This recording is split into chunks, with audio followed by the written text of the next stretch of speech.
మహారాష్ట్ర రాజకీయాల్లో ఒక పెద్ద షాక్, ఒక పెద్ద ప్రశ్న, ఒక పెద్ద అనుమానం. మాజీ ఉప ముఖ్యమంత్రి అజిత్ పవార్ పాల్గొన్న విమాన ప్రమాదంపై దేశవ్యాప్తంగా చర్చ జరుగుతుంది. విచారణలో వెల్లడవుతున్న విషయాలు గమనిస్తే ఇది నిజంగా ఒక సాధారణ ప్రమాదమా లేక రాజకీయాల కాటుకు చిక్కిన కుట్రనా అనే అనుమానాలు రోజురోజుకి పెరిగిపోతున్నాయి. Air craft accident investigation bureau AIB దర్యాప్తు చేస్తుంది. పౌర విమానయాన మంత్రిత్వ శాఖ కూడా కీలక వివరాలు వెల్లడించింది. మంత్రిత్వ శాఖ ప్రకారం ప్రమాద సమయంలో విమానం బ్లాక్ బాక్స్ తీవ్ర వేడి మంటల కారణంగా దెబ్బతిన్నట్లు ఏఐబి తెలిపింది. ఇది చాలా కీలకమైన విషయం, ఎందుకంటే బ్లాక్ బాక్స్ అంటేనే ప్రమాదం జరిగినప్పుడు ఏం జరిగింది అనే నిజాన్ని చెప్పే ఆధారం.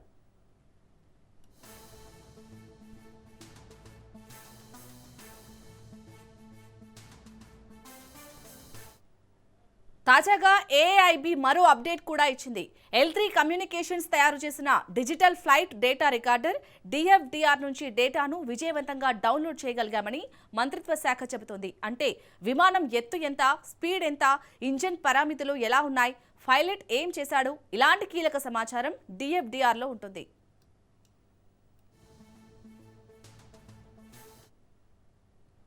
కానీ మరో black box cockpit voice recorder విషయంలో ఇంకా సాంకేతిక పరీక్షలు జరుగుతున్నాయి. ఇది హనీవెల్ తయారు చేసింది. దీనిలో పైలట్, కో పైలట్ సంభాషణలు, అలారం సౌండ్స్, చివరి క్షణాల్లో ఏం జరిగింది అన్నది ఉంటుంది. ఇప్పుడు CVR డేటాను తిరిగి పొందడంలో సహాయం కోసం హనీవెల్ కంపెనీని ఏఐబి సంప్రదించినట్టు కేంద్రం చెబుతోంది.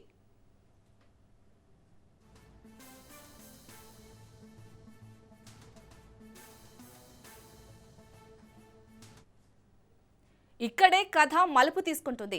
DFDR డేటా వచ్చింది, CVR డేటా ఇంకా రాలేదు. బ్లాక్ బాక్స్ మంటల్లో దెబ్బతింది అనే అంశాలు బయటకు రావడంతో ఇటు ప్రజల్లో, పార్టీలో, రాజకీయ వర్గాల్లో అనుమానాలు పెరుగుతున్నాయి.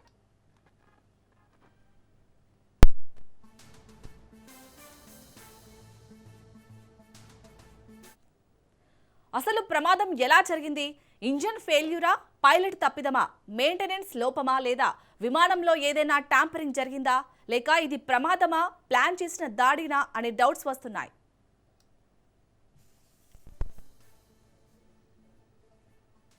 అజిత్ మరణంపై తొలుత ఆయన మేనలుడు రోహిత్ పవార్ అనుమానం వ్యక్తం చేస్తూ సిబిఐ ఎంక్వైరీ డిమాండ్ చేశారు. పవార్ భార్య డిప్యూటీ సీఎం సునేత్రా పవార్ కూడా ముఖ్యమంత్రి ఫడ్నవీస్ ను కలిసి సిబిఐ విచారణ చేయాలని కోరినట్లు సమాచారం వస్తుండటం రాజకీయంగా హీట్ పుట్టిస్తుంది.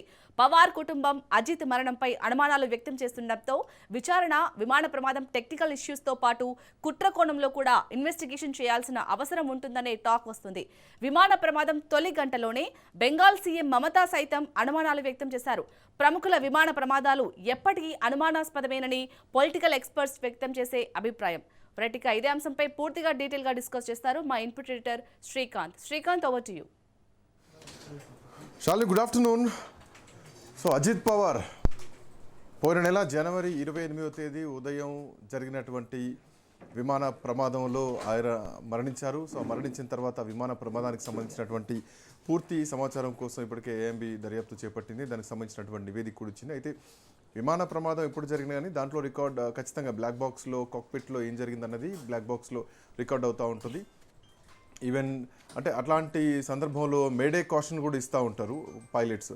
సో ఏం జరిగింది, ఎందుకు ప్రమాదానికి గల కారణాలు ఏంటి అనేది పూర్తిగా కూడా ఎంక్వైరీ చేసేటువంటి క్రమంలో విమానం బ్లాక్ బాక్స్ సంబంధించినటువంటి 2 ఈ ఫ్లైట్ రికార్డ్స్ ఏవైతే ఉన్నాయో సో అవి 2 కూడా పూర్తి స్థాయిలో దగ్ధమైపోయినాయి ఆ విమాన ప్రమాదానికి. సో తీవ్రమైనటువంటి వేడికి గురై మొత్తం కూడా మంటల్లో దెబ్బతిన్నాయంటూ కూడా ఏఐబి రిపోర్ట్ ఇవ్వడం జరిగింది.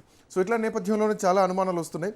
ఈ ఫ్లైట్ రికార్డర్ ల్యాబొరేటరీలో L3 కమ్యూనికేషన్ తయారు చేసినటువంటి ఈ విమానంలో 2 సంబంధించినటువంటి ఇండిపెండెన్స్ రికార్డర్లో ఒకటైంది. దాంట్లో ప్రధానమైనటువంటి డిజిటల్ ఫ్లైట్ డేటా రికార్డ్ అంటే DFDR. సో ఇది ఏఎంబి డేటాను విజయవంతంగా డౌన్లోడ్ చేసిందంటూ కూడా మంత్రిత్వ శాఖ చెప్పడం జరిగింది. అయితే దీంట్లో డౌన్లోడ్ చేసినటువంటి క్రమంలో బ్లాక్ బాక్స్లో ఉన్నటువంటి డేటా ఏదైతే ఉందో అది పూర్తి స్థాయిలో కూడా దగ్ధమైపోయింది అన్నది ప్రధానంగా ఏఎంబి ఇచ్చినటువంటి రిపోర్ట్. సో ఇక్కడే చాలా అనుమానాలు కూడా కనిపిస్తున్నాయి. మోర్ ఓవర్ దీనికి సంబంధించి మహారాష్ట్రకు సంబంధించినటువంటి రాజకీయ వర్షన్స్ కూడా రకరకాలుగా వినిపిస్తున్నాయి. సో దీంట్లో అజిత్ పవార్ మేనల్ రోహిత్ పవార్ కూడా కొన్ని కామెంట్ చేయడం జరిగింది. బ్లాక్ బాక్స్ ఏదైతే ఉందో భారీ మంటల నుంచి దాన్ని సురక్షితంగా రక్షించేటువంటి అవకాశం ఉంటుంది. బట్ మహారాష్ట్ర రాజకీయాల నుండి మాత్రం రక్షించలేనటువంటి పరిస్థితులు ఉన్నాయంటే కూడా ఆయన మాటల్లో కొన్ని అనుమానాలు కనిపిస్తున్నాయి, కొంత అనుమానం వ్యక్తం చేస్తున్నారు. గతంలో ఈవెన్ శరద్ పవార్ ఎట్లాంటి అనుమానాలు వ్యక్తం చేయొద్దు, ఎట్లాంటి అనుమానం లేదని గతంలో చెప్పినా కానీ ఈవెన్ ఈ అంశం పొలిటికల్ సర్కిల్స్లో చాలా తీవ్రంగా మారింది. ఎందుకంటే అజిత్ పవార్ మరణం వెనక, ఫ్లైట్ క్రాష్ వెనక ఏదో అనుమానం ఉందంటూ కూడా ఆ ఫ్లైట్ క్రాష్ అయిన వెంటనే మమతా బెనర్జీ కూడా కొన్ని కీలకమైనటువంటి సంచలనమైనటువంటి కామెంట్స్ కూడా చేయడం జరిగింది.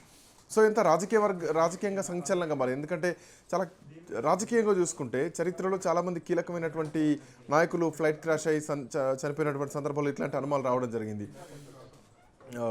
ఈమెన్ మొన్న అజిత్ పవార్ విషయం కానీ, అంతకుముందు వైఎస్ రాజశేఖర రెడ్డి విషయం కానీ, లేదంటే చాలామంది విషయాల్లో ఇట్లాంటి అనుమానాలు రావడం జరిగింది. ఈవెన్ జిఎంసీ బాలయోగి విషయంలో కూడా అప్పటి స్పీకర్ జిఎంసీ బాలయోగి మరణ సమయంలో కూడా ఇట్లాంటి అనుమానాలు చాలా సందర్భాల్లో రావడం జరిగింది. అయితే ఇవన్నీ వచ్చినప్పుడు కూడా కొన్ని కీలకమైనటువంటి అంశాలు చర్చలోకి వస్తూ ఉంటాయి. వాస్తవానికి ఈ సందర్భాలు గతంలో ఏమైనా సందర్భాలు ఉన్నాయా అంటే yes, of course fuel fed fire hours ఏదైతే ఉంటుందో సో వాటితో పాటు గాల్లోనే ఒకవేళ ఫ్లైట్ క్రాష్ అయితే సో మళ్ళీ నేలపై పడ్డప్పుడు నేలపైన కూడా అట్లాంటి భారీ క్రాష్ జరిగితే కనుక పూర్తిగా బ్లాక్ బాక్స్ పూర్తిగా దగ్ధమయ్యేటువంటి అవకాశం ఉంటుంది. బట్ ఇక్కడ అట్లాంటి పరిస్థితి లేదు. అది ల్యాండ్ అవ్వడమే ఫ్లైట్ క్రాష్ అయిపోయి ల్యాండ్ అయిపోయింది, అంటే క్రాష్ ల్యాండింగ్ అయింది, అంటే కిందికి వచ్చిన తర్వాతనే పేలింది. సో ఇట్లాంటి నేపథ్యంలో రెండు ఇంజన్లు కూడా ఫెయిల్ అయినాయి అన్నది ఇక్కడ ప్రధానంగా మనకు వినిపించినటువంటి అంశం. అండ్ మోర్ ఓవర్ ఇంకా ఎట్లాంటి సందర్భాల్లో అంటే సముద్రంలో ఒకవేళ క్రాష్ ల్యాండింగ్ అయితే కనుక అప్పుడు కూడా సముద్రంలోకి వచ్చిన తర్వాత టైంలో భారీ వెయిట్తో కూలిపోయేటువంటి పరిస్థితులు ఉంటాయి కాబట్టి, అండ్ మోర్ ఓవర్ సముద్రంలో మొత్తం కూడా ఉప్పు నీరు ఉంటుంది కాబట్టి సో అట్లాంటి సందర్భాల్లో కూడా బ్లాక్ బాక్సులు పూర్తిగా ధ్వంసమయ్యేటువంటి అవకాశం ఉంటుంది. లేదంటే బాంబు పేలులు విమానాల్లో జరిగినప్పుడు, లేదంటే ట్విన్ టవర్స్ని ఢీకొన్నప్పుడు లాంటి సందర్భాల్లో కానీ, ఉగ్ర దాడులు జరిగినప్పుడు కానీ సో ఇట్లాంటి సందర్భాల్లో బ్లాక్ బాక్సులు పూర్తిగా ధ్వంసమయ్యేటువంటి అవకాశం ఉంటుంది. మోరోవర్ అజిత్ పవార్ విమానంలో మాత్రం అట్లాంటి పరిస్థితులు ఉండకపోవచ్చు. ఎందుకంటే గతంలో ఎయిర్ ఇండియా ఫ్లైట్ క్రాష్ అయినటువంటి సందర్భాల్లో కూడా బ్లాక్ బాక్స్ దొరకడం జరిగింది. దాంట్లో పైలట్స్ మేడే కాషన్ కూడా ఇవ్వడం జరిగింది. ఆ కాషన్ కూడా సోషల్ మీడియాలో వైరల్ అయ్యి ఆ మాటలు కూడా బయటికి, ఆ రికార్డ్స్ కూడా రావడం జరిగింది. బట్ ఏదేమైనా కానీ ఈ విమాన ప్రమాదాలు జరిగినప్పుడు ఆల్మోస్ట్ 1100 డిగ్రీల సెల్సియస్ ఉష్ణోగ్రతను తట్టుకునేటువంటి అవకాశాలు ఉంటాయి. ఆల్మోస్ట్ 10 గంటల వరకు కూడా బ్లాక్ బాక్సులు సురక్షితంగా ఉండేటువంటి అవకాశాలు ఉంటాయి. అండ్ మోర్ ఓవర్ ఎక్కువ శాతం, ఎందుకంటే విమాన ప్రమాదం జరగగానే ఫస్ట్ అక్కడికి సెక్యూరిటీ సిబ్బంది చేరుకుంటారు, అధికారులు చేరుకుంటారు, అక్కడ మంటలు ఆపేటువంటి ప్రయత్నం చేస్తారు, ముందుగా బ్లాక్ బాక్స్ కోసం వెతుకుతూ ఉంటారు. And more over last time మనం చూడొచ్చు, అహ్మదాబాద్ విమాన ప్రమాదం జరిగినప్పుడు కూడా బ్లాక్ బాక్స్ దొరకలేదు చాలా సందర్భాల్లో. ఆ తర్వాత ఎక్కడో శిథిలాల్లో బ్లాక్ బాక్స్ పడిపోయింది, ఆరెంజ్ కలర్లో ఉంటుంది బ్లాక్ బాక్స్. ఆ బ్లాక్ బాక్స్ దొరికిన తర్వాత దాంట్లో ఏం జరిగింది అనేది ఒక ఇన్వెస్టిగేషన్ పంపిస్తూ ఉంటారు. సో ఇన్వెస్టిగేషన్లో ఫ్లైట్ డేటా రికార్డ్ ఎఫ్డిఆర్తో పాటు కాక్పిట్లో వాయిస్ రికార్డర్ సివిఆర్ ఏమైంది అన్నది ఆ రోజు బయటికి తీయడం జరిగింది. సో ఇప్పుడున్నటువంటి పరిస్థితి ప్రకారం నిపుణులు ఏమంటున్నారంటే బ్లాక్ బాక్స్ అనేది ఆల్మోస్ట్ 1100 డిగ్రీల సెల్సియస్ ఉష్ణోగ్రతను తట్టుకుంటుంది. ఆల్మోస్ట్ 1 నుంచి 3 గంటల పాటు ఈ ఉష్ణోగ్రతను తట్టుకుంటుంది. అండ్ మోర్ ఓవర్ 260 డిగ్రీల సెల్సియస్ ఉష్ణోగ్రతను కూడా పూర్తిగా తట్టుకుంటుందంటూ కూడా ఎక్స్పర్ట్స్ చెప్తున్నటువంటి అంశం. అండ్ మోర్ ఓవర్ బారామతిలో జరిగినటువంటి మొన్న అజిత్ పవార్ విమాన ప్రమాదానికి సంబంధించి ఇది కేవలం కొన్ని అడుగుల ఎత్తు దూరం నుంచి మాత్రమే కింద పడిపోయింది. సో ఇట్లాంటి సమయంలో మంటలు చాలా పరిమితంగానే ఉన్నాయి. భారీ స్థాయిలో అహ్మదాబాద్ ఫ్లైట్ క్రాష్ లాంటి, లేదంటే ఒక్కొక్క బిల్డింగ్ని క్రాష్ చేసేటువంటి భారీ స్థాయిలో అగ్ని కీలలు ఏం జరగలేదు. అది చిన్న ఫ్లైట్ కాబట్టి సో ఆ పరిమితంగానే మంటలు చెలరేగడం జరిగింది. సో దీనిపైన బ్లాక్ బాక్స్ సంబంధించి పూర్తిగా కాలిపోయింది అని అధికారులు చెప్తున్నా కానీ పూర్తిగా కాలిపోయేటువంటి పరిస్థితి లేదు, ఇది అసాధ్యం అని చెప్పేసి నిపుణులు చెప్తున్నటువంటి అంశం. సో ఇదే నేపథ్యంలో సిబిఐ దర్యాప్తుకు సంబంధించి సునేత్ర పవార్ కూడా ముఖ్యమంత్రిని కలవడం జరిగింది. దీనిపైన సిబిఐ విచారణ జరపాలంటూ కూడా ఈవెన్ అజిత్ పవార్ భార్యతో పాటు మహారాష్ట్ర డిప్యూటీ సీఎం అజిత్ పవార్ భార్య సునేత్ర మహారాష్ట్ర డిప్యూటీ సీఎంగా ఆమె పదవి బాధ్యతలు చేపట్టారు. వీళ్ళంతా కూడా దేవేంద్ర ఫడ్నవీస్ని కలిశారు. సో ఏదో అనుమానం ఉంది, సిబిఐ ఎంక్వైరీ చేయాలంటూ ఇప్పుడు మహారాష్ట్రలో ఈ అంశం ప్రధానంగా చర్చలోకి వచ్చింది. ఈవెన్ సునేత్రతో పాటు ఆమె పెద్ద కొడుకు కూడా ముఖ్యమంత్రిని కలిసిన వాళ్ళలో ఉన్నారు. అండ్ మోర్ ఓవర్ సివిఆర్ ఉన్నటువంటి అంటే సివిఆర్ ఏదైతే సాంకేతిక దర్యాప్తు జరుపుతోందంటూ డీజీసీ ఇప్పటికే చెప్పడం జరిగింది. దీనిపైన ఇప్పటికే ఏఐబిఐకి ఇప్పటికే అప్పగించేసింది. ఏఐబికి అప్పగించినటువంటి క్రమంలోనే ఇందులో కేవలం అంటే ఈ భారీ అగ్ని ధాటికి పూర్తిగా కాలిపోయిన బ్లాక్ బాక్సులు అని చెప్పేసి రిపోర్ట్ ఇస్తున్నటువంటి పరిస్థితి. వాస్తవానికి అట్లాంటి పరిస్థితులు ఉంటాయా, పూర్తిగా ధ్వంసమయ్యేటువంటి లేదు అన్నటువంటిది మాత్రమే కనిపిస్తుంది. దీని వెనకాల ఏదో రాజకీయ కోణం ఉందా అన్నటువంటి అనుమానాలు కనిపిస్తున్నాయి. ఇప్పుడు సిబిఐ విచారణకు హ్యాండ్ ఓవర్ చేయాలన్నటువంటి క్రమంలో రైట్ ఇదే అంశం పైన మాట్లాడదాం. మా క్రైమ్ కరెస్పాండెంట్ పవన్ కూడా అందుబాటులో ఉన్నారు. పవన్, సో అజిత్ పవార్ విమాన ప్రమాదం పైన ఈరోజు ఏఐబి ఒక ప్రకటన చేయడం జరిగింది, ఒక రిపోర్ట్ ఇవ్వడం జరిగింది. సో దీంట్లో పూర్తిగా కూడా బ్లాక్ బాక్స్ దగ్ధమైంది అని చెప్పేసి ఏఐబి ఇస్తున్నటువంటి రిపోర్ట్ కనిపిస్తుంది. బట్ అట్లాంటి పరిణామాలు ఉన్నాయి. మహారాష్ట్ర రాజకీయాల్లో కాలిపోయింది, బ్లాక్ బాక్స్ ఏం కాలిపోదని చెప్పేసి ఈరోజు అజిత్ పవార్ కుటుంబ సభ్యులు చెప్తున్నటువంటి అంశం. సో రాజకీయంగా ఇది ఎట్లా చూడొచ్చు పవన్? అయితే మహారాష్ట్ర రాజకీయాల్లో ఇది మాత్రం పెద్ద చర్చనీయాంశంగా మారింది, అంతేకాకుండా పెద్ద అనుమానంగా మారింది.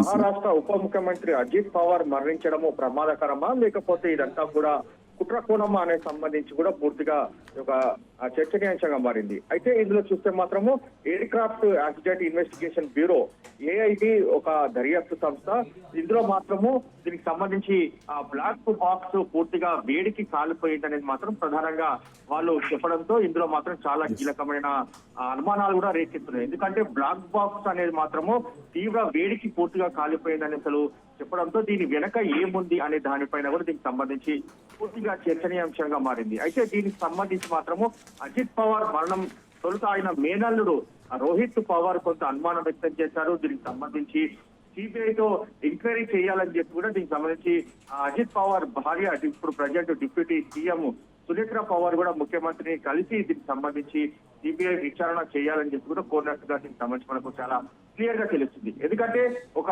విమానం సంబంధించిన ఘటన అతి తక్కువ ఎత్తులోనే జరిగిందనేది మాత్రం ప్రధానంగా దీనికి సంబంధించి వారు అనుమానం వ్యక్తం చేస్తున్నారు. అయితే మొదట ఈ యొక్క దీనికి సంబంధించి విమాన ప్రమాదం జరిగిన తొలి గంటల్లోనే బెంగాల్ సీఎం మమతా సైతం కూడా దీనికి సంబంధించి పలు అనుమానాలు కూడా వ్యక్తం చేస్తున్నారు. అయితే ఇందులో చూస్తే మాత్రం ఏఐబి మాత్రం ఒక తాజా ప్రకటన కూడా రిలీజ్ చేసిన నేపథ్యంలో దీనికి సంబంధించి పూర్తిగా అనుమానాలు అంటే బ్లాక్ బాక్స్ పూర్తిగా కాకపోదు, ఎందుకంటే దీనికి సంబంధించి చాలా సామర్థ్యం ఉంటుంది. అసలు ఎయిర్ క్రాఫ్ట్ సంబంధించిన యాక్సిడెంట్ ఇన్వెస్టిగేషన్ బ్యూరో ఎందుకు ఇలాంటి రిపోర్ట్ ఇచ్చిందనే దానిపైన కూడా పూర్తిగా అనుమానాలు కూడా వ్యక్తమవుతున్న పరిస్థితి కూడా చూస్తున్నాము. ఎందుకంటే ఒక విమానం క్రాష్ అయినప్పుడు దీనికి సంబంధించి లోపల మాట్లాడుతున్న సంభాషణ అంతా కూడా బ్లాక్ బాక్స్ లో ఉంటుంది. అలాంటి బ్లాక్ బాక్స్ మాత్రము ఇప్పుడు పూర్తిగా కాలిపోయిందంటే దీని వెనక ఏం జరిగిందనే దానిపైన కూడా పూర్తిగా అనుమానం వ్యక్తం చేస్తున్న పరిస్థితి కూడా కనిపిస్తుంది. అంతేకాకుండా ఈ యొక్క డిజిటల్ సైట్ డేటా రికార్డ్ చేసిన డిఎఫ్డిఆర్ నుంచి కూడా డేటాను విజయవంతంగా డౌన్లోడ్ చేయగలిగామని ఇప్పటికే మంత్రిత్వ శాఖ కూడా దీనికి సంబంధించి చెప్పిన నేపథ్యంలో విమానం ఎత్తు ఎంత పెద్ద ఎత్తున ఉంది, అంతేకాకుండా స్పీడ్ ఎంత ఉంది, ఈ యొక్క ఇంజన్ పరిణామాలకు సంబంధించి కావచ్చు, ఇదంతా కూడా ఎవరి తప్పిదమనే దానిపైన కూడా ప్రధానంగా ఇంకా చర్చనీయాంశంగా మారుతుంది. అసలు ప్రమాదం ఎలా జరిగింది, ఇంజన్ ఫెయిల్ అయిందా, లేకపోతే పైలట్ తప్పిదం ఉందా, లేకపోతే మెయింటెనెన్స్ లోపమా, లేకపోతే విమానంలో ఏదైనా ట్యాంపరింగ్ జరిగిందా, ఇలాంటి ప్రతి ప్రమాదం వెనుక దీనికి సంబంధించి పలేక అనుమానాలు ఉన్నాయి. కాబట్టి దీనికి సంబంధించి ప్రభుత్వం సిబిఐతో పూర్తిగా దర్యాప్తు జరిపితే చాలా క్లారిటీగా వచ్చే అంటే సమాచారం కొంత క్లారిటీ వచ్చే అవకాశం కూడా కనిపిస్తుందని చెప్పి కూడా కుటుంబ సభ్యులు భావిస్తున్నారు. ఎందుకంటే ప్రతి విమానం సంబంధించి ఇలా యాక్సిడెంట్ అయినప్పుడు బ్లాక్ బాక్స్ లో చాలా కీలకమైన సమాచారం ఉంటుంది. కానీ ఇప్పుడు అజిత్ పవార్ సంబంధించిన విమానం యొక్క యాక్సిడెంట్ తర్వాత ఎందుకు ఈ యొక్క బ్లాక్ బాక్స్ సంబంధించి బయటికి రావట్లేదు అనే దానిపైన కూడా పూర్తిగా దీని చుట్టే యొక్క రాజకీయం అంతా కూడా కొనసాగుతుంది. Right Pavan, thanks for joining. So black box కాలిపోవడం అసాధ్యం అన్నది ఎక్స్పర్ట్ చెప్తున్నటువంటి అంశం. సో దీంట్లో ఈవెన్ అటు air force retired air force నుంచి ఉన్నటువంటి ఎక్స్పర్ట్స్ కానీ లేదంటే భారత వైమానిక దళానికి సంబంధించినటువంటి కొంతమంది మెకానిక్స్తో కూడా మాట్లాడినటువంటి సందర్భాల్లో సో బ్లాక్ బాక్స్ అనేది అంత సామాన్యంగా కాలిపోదు. సో భారీ స్థాయిలో ఉష్ణోగ్రతలు చెలరేగితే అట్లాంటి పరిస్థితుల్లో సముద్రంలో ఉంటే ఈవెన్ అప్పుడు కూడా బికనీర్ సిగ్నల్స్ రిలీజ్ చేస్తూ ఉంటుంది బ్లాక్ బాక్స్, అక్కడి నుంచి కూడా పట్టుకునేటువంటి అవకాశం ఉంటుంది. సో భారీ ఇంపాక్ట్ ఉంటుంది, వాటిని తట్టుకునేటువంటి అంటే భారీ ఇంపాక్ట్ని కూడా తట్టుకునేటువంటి పరిస్థితుల్లో బ్లాక్ బాక్సులు ఉంటాయి. మరో టైటానియం అండ్ స్టీల్తో ఉన్నటువంటి ఒక కవచంతో బ్లాక్ బాక్స్ తయారు చేయడం ఉంటుంది. బ్లాక్ బాక్స్ ఒక ఆరెంజ్ కలర్లో ఉంటుంది, అందరికి తెలిసిన విషయమే. అహ్మదాబాద్ ఫ్లైట్ క్రాష్ తర్వాత బ్లాక్ బాక్స్ అనేది ఏంటి, అసలు ఏం రికార్డ్ అవుతుంది, పైలట్స్ ఏం మాట్లాడతారు కాక్పిట్లో, సో అక్కడ ఉన్నటువంటి పరిస్థితులు ఏమిటి, ఇంజన్లో ఎట్లాంటి లోపాలు ఉన్నాయి, అండ్ ఇంజన్లో ఉన్నటువంటి టెక్నికల్ ఇష్యూస్ ఏంటి, ఎలక్ట్రికల్ సంబంధించినటువంటి ఇష్యూస్ ఏంటి, లేదంటే ల్యాండ్ గేర్కి సంబంధించినటువంటి ఇష్యూస్ ఏంటి, సో ల్యాండింగ్ ఏమైనా సమస్యలు ఉన్నాయి, ఇవన్నీ కూడా బ్లాక్ బాక్స్లో రికార్డ్ అవుతూ ఉంటాయి. ఏమైనా షార్ట్ సర్క్యూట్స్ జరుగుతున్నాయా, అట్లాంటి అవకాశాలు ఉన్నాయా, లేదంటే విండ్స్లో ఏమైనా ప్రాబ్లమ్స్ ఉన్నాయి, ఇవన్నీ కూడా బ్లాక్ బాక్స్లో రికార్డ్ అవుతూ ఉంటాయి. సో ఏదేమైనా కానీ కాక్పిట్లో ఉన్నటువంటి ప్రతి అంశాన్ని క్షుణ్ణంగా రికార్డ్ చేసేటువంటి వెసులుబాటు ఫెసిలిటీ బ్లాక్ బాక్స్లో ఉంటుంది. అది బ్లాక్ బాక్స్ అనేది it's like heart to the flight అని చెప్పాలి. సో అట్లాంటి బ్లాక్ బాక్స్ సంబంధించి ఈ విమాన ప్రమాదంలో అజిత్ పవార్ ప్రయాణించినటువంటి విమానం కూడా చాలా తక్కువ ఎత్తు నుంచే కింద పడిపోయింది. మోరోవర్ మన అహ్మదాబాద్తో కంపేర్ చేస్తే 240 మంది ప్యాసింజర్లు ఉన్నారు. సో అది భారీ అగ్నికీలలు రావడం జరిగింది. ఆ బ్లాక్ బాక్స్ దొరకడానికి కూడా ఆల్మోస్ట్ 2-3 రోజుల సమయం పట్టింది. సో ఆ తర్వాత బ్లాక్ బాక్స్ దొరికిన తర్వాత అది కాస్త ఢిల్లీకి పంపించిన తర్వాత ఆ ల్యాబ్లో టెస్ట్ చేసిన తర్వాత కొంత కాలానికి ఆ రిపోర్ట్ రావడం జరిగింది. సో అందులో మేడే కాషన్ ఇచ్చారు. సో ఇంజన్లు 2 ఫెయిల్ అయినటువంటి విషయాన్ని పైలట్లు అప్పుడు గుర్తించడం జరిగింది. చాలా తక్కువ ఎత్తు నుంచి ఆ ఫ్లైట్ కింద పడిపోయింది. బట్ ఈ దీంట్లో ఏదో అనుమానం ఉందని చెప్పేసి ఈరోజు మహారాష్ట్ర రాజకీయాల్లో వస్తున్నటువంటి అంశం. ఎందుకంటే అజిత్ పవార్ విమానం చాలా తక్కువ ఎత్తు నుంచే పడిపోయింది, క్రాష్ ల్యాండింగ్ అయింది. సో దీనికి సంబంధించి భారమతి విమాన ప్రమాదం మీద ఇప్పటికీ ఏఐబికి అప్పగించిందంటూ కూడా కేంద్ర విమానయాన మంత్రిత్వ శాఖ కూడా ప్రకటన చేయడం జరిగింది, డీజీసీఏ. సో దీనికి సంబంధించి ఆ దర్యాప్తు సంబంధించినటువంటి నియమాలు ఏవైతే ఉంటాయో ఇది అంతర్జాతీయ ప్రమాణాలతో ఉన్నటువంటి ప్రమాణాలతోటే దీనికి సంబంధించినటువంటి విచారణ చేస్తున్నాం. ఏసీఏఓ అనుబంధంతో పాటు అంతర్జాతీయ ప్రమాణాల ప్రకారమే దర్యాప్తు జరుగుతుందంటూ కూడా ఇప్పటికీ డీజీసీఏ చెప్పడం జరిగింది. అయితే ఇట్లాంటి విమాన ప్రమాదాలు జరిగినప్పుడు నిష్పాక్షికంగా విచారణలు జరుగుతున్నాయా? ఎందుకంటే మనం ఎయిర్ ఇండియా ఫ్లైట్ క్రాష్ అయినప్పుడు 1 రోజుల సమయం పడుతుంది. ఆ క్రాష్ అయినటువంటి సందర్భంలో ఒక రకమైనటువంటి గంభీర పరిస్థితుల్లోకి అందరూ వెళ్ళిపోయారు. దేశ ప్రజలంతా కూడా ఎయిర్ ఇండియా అంటేనే భయపడేటువంటి పరిస్థితుల్లోకి వెళ్ళిపోయారు. అది ఆ సమయం వరకే, ఆ 1 రోజుల వరకే నడిచింది. ఆ తర్వాత పూర్తిగా కూడా మర్చిపోయినటువంటి పరిస్థితి, మళ్ళీ యథావిధిగా ప్రయాణాలు కొనసాగుతూనే ఉంటాయి. బట్ ఆ క్షణం మాత్రం విమానం ఎక్కాలన్నా దిగాలన్నా భయపడేటువంటి పరిస్థితులు ఉంటాయి. ఎమోషనల్గా ఇబ్బందులు పడుతూ ఉంటారు. బట్ ఇప్పుడు మాత్రం బారామతిలో జరిగినటువంటి ప్రమాదం అంత భారీ స్థాయిలో జరగలేదు. అది 6 నుంచి 8 మంది పట్టేటువంటి ఒక ప్రైవేట్ జెట్ ఫ్లైట్. సో అది కూడా అఫ్కోర్స్ అన్ని ఫెసిలిటీస్తో ఉంటుంది, ఒక అధునాతనమైనటువంటి ఫ్లైట్. దాంట్లో ఎందుకు గతంలో కూడా పెద్దగా సాంకేతిక సమస్యలు వచ్చినటువంటి రిపోర్ట్ కూడా లేదు. బట్ ఆల్ ఆఫ్ సడన్గా ఎందుకు జరిగింది అంటే అక్కడ అదంతా మంచు ప్రాంతంతో పాటు పర్వతాలు ఉండేటువంటి ప్రాంతం. సో అక్కడ విజిబిలిటీ ఇబ్బందిగా ఉంది. సో విజన్ క్లియర్గా లేకనే ఆ ఫ్లైట్ కూలిపోయేటువంటి పరిస్థితులు వచ్చాయన్నది మనకు ఆ రోజు ఉన్నటువంటి తాత్కాలిక సమాచారం. బట్ ఏదైనా కానీ బ్లాక్ బాక్స్లో అన్ని రికార్డ్ అయి ఉంటాయి. ఆ రికార్డ్ అయినటువంటి ప్రకారం ఏం జరిగిందనేది లేదు. బట్ ఇప్పుడున్నటువంటి ప్రకారం మాత్రం సిబిఐకి విచారణ అప్పగించాలని చెప్పేసి కుటుంబ సభ్యులు కోరుతున్నటువంటి క్రమంలో ఎంతవరకు దీన్ని ముందుకు తీసుకెళ్తారు, ఇది రాజకీయంగా మహారాష్ట్రలో ఎట్లాంటి పరిణామాలు ఉంటాయనేది మాత్రం ఒక చర్చ బలంగా వినిపిస్తున్నటువంటి పరిస్థితి. Moreover VSR ventures Lear jet సంబంధించినటువంటి విమానం ఇది, 45 విమానం ఇది. ఆ కూలిపోయిన తెల్లారి మరుసటి రోజే బ్లాక్ బాక్స్ను కూడా అధికారులు స్వాధీనం చేసుకున్నారు. సో స్వాధీనం చేసుకున్న తర్వాత ఏమిటి అంటే దీంట్లో ఏం జరిగింది ఏమిటి అంటే దాంట్లో పూర్తిగా కూడా దగ్ధమైపోయింది అన్నది ప్రధానంగా మనకు వినిపిస్తున్నటువంటి ఏఐబి చెప్తున్నటువంటి రిపోర్ట్. సో వాస్తవానికి ఎట్లాంటి పరిణామాలు ఉంటాయో సిబిఐ ఎంక్వైరీ చేయాల్సినటువంటి అవసరం ఉంటుంది. And what is the black box అనేది ఒకసారి దీని గురించి కొంత మాట్లాడాల్సినటువంటి అవసరం ఉంటుంది. వాస్తవానికి ఈ బ్లాక్ బాక్స్ అనేది ఏం జరుగుతుంది, విమానంలో ఎట్లాంటి పరిణామాలు ఉంటాయి, ఏమైనా ఎలక్ట్రికల్ ఇష్యూ ఉంటుందా, అండ్ మోరోవర్ దీనికి సంబంధించినటువంటి ఇంజన్లో ఏమైనా సమస్యలు ఉన్నాయా, లేదంటే కాక్పిట్లో ఏమైనా సమస్యలు ఉన్నాయా, లైటింగ్ ఇష్యూస్ ఏమైనా ఉన్నాయా, వింగ్స్లో ఏమైనా ప్రాబ్లమ్స్ ఉన్నాయా, ల్యాండింగ్ గేర్లో ఏమైనా ఇష్యూస్ ఉన్నాయా.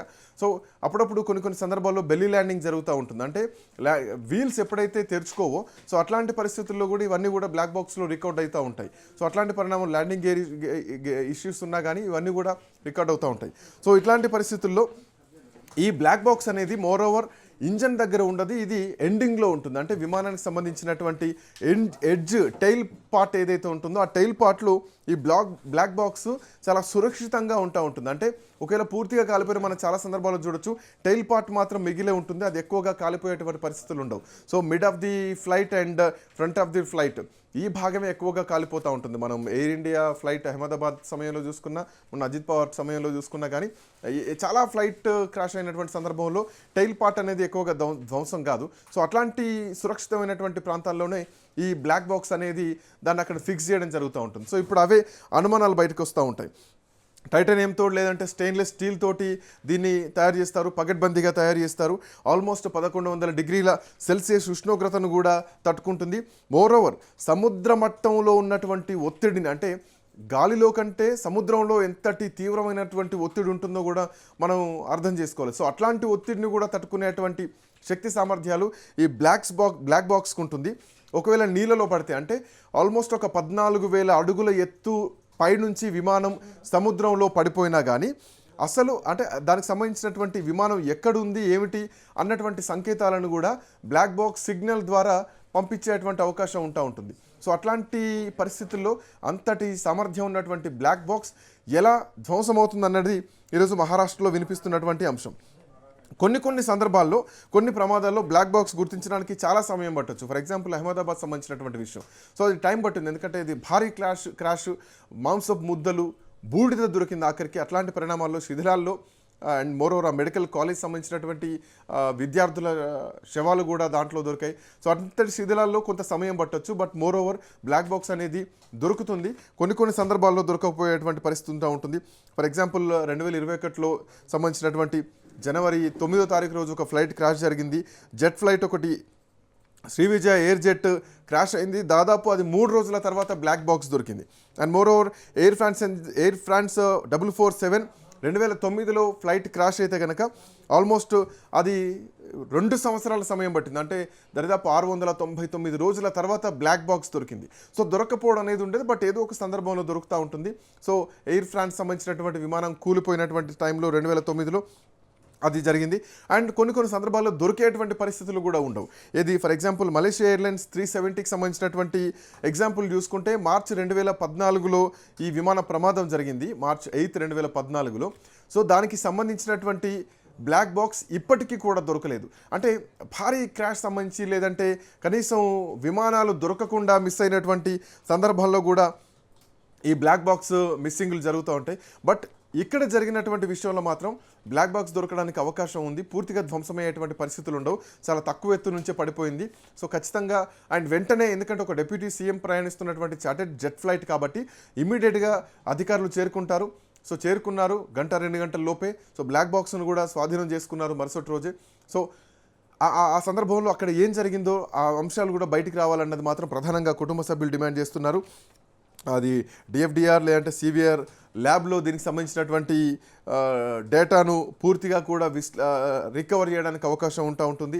సో ఈ బ్లాక్ బాక్స్ ఢిల్లీలో దీనికి సంబంధించినటువంటి ఇన్వెస్టిగేషన్ జరుగుతూ ఉంటుంది. సో ఇప్పుడున్నటువంటి పరిస్థితుల్లో మాత్రం మహారాష్ట్రలో అజిత్ పవార్ విమాన ప్రమాదం జరిగిన తర్వాత బ్లాక్ బాక్స్ సంబంధించి నా ఇష్యూ ఇప్పుడు సీరియస్గా మారింది. సో దేశ రాజకీయాలు ఎట్లాంటి ప్రకంపనలు పుట్టిస్తాయని చూడండి, ఎందుకంటే దీని వెనకాల అనుమానాలు వ్యక్తం ఒక బలమైనటువంటి నాయకులు. ఎందుకంటే కొద్ది రోజుల ముందే ఈ అంటే ముంబై ఎలక్షన్స్, బృహన్ ముంబై ఎన్నికల కంటే ముందు ఇక పార్టీ అజిత్ పవార్ శరద్ పవార్ పార్టీ విలీనం జరగబోతోంది, మర్జ్ అవ్వబోతోంది అన్నటువంటి చర్చలు జరిగాయి.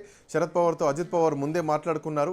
సో ఇది ఇక ముహూర్తం సిద్ధమవుతున్నటువంటి టైంలోనే ఈ ప్రమాదం జరగడం వెనక రాజకీయ కోణం ఉందన్నది దేశంలో వినిపిస్తున్నాయి, ప్రతిపక్షాలు మాట్లాడుతున్నటువంటి అంశం. దీనిపైన మమతా బెనర్జీ కూడా ముందే మాట్లాడడం జరిగింది. అట్ ది సేమ్ టైం ఈ ఫ్లైట్ క్రాష్ తర్వాత కుటుంబ సభ్యుల నుంచి కూడా సిబిఐ విచారణ జరపాలన్నటువంటి డిమాండ్స్ వినిపిస్తున్నటువంటి క్రమంలో సో ఈ విచారణ ఎంతవరకు ఎలాంటి అంటే పక్షపాతం లేకుండా ట్రాన్స్పరెంట్గా జరుగుతుంది అన్నది మాత్రం చూడాల్సినటువంటి అవసరం ఉంది. సో సిబిఐకి అప్పగిస్తారా, సిబిఐ టేకప్ చేయబోతోందా?